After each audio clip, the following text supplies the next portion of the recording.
Just a quick little video on d-90 custom made receiver hitch I made out of a couple pieces of tin.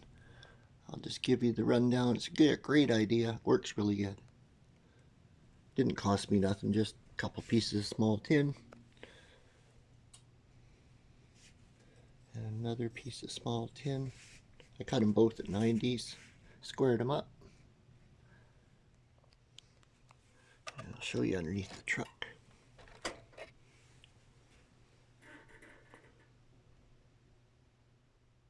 riveted them together, cut out my receiver extended out part, hooks to the trailer, and then I attached it to the black plastic with some nice screws.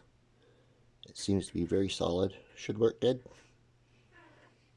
Yeah, a quick little video on how to put a receiver hitch addition on to pull the trailer behind the d-90. Couple little pieces of tin, drill some holes,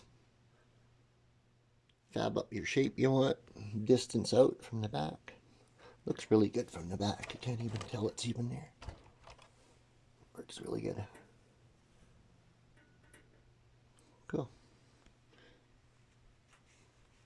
Jay's truck.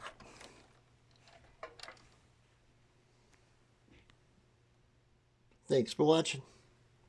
Bye-bye.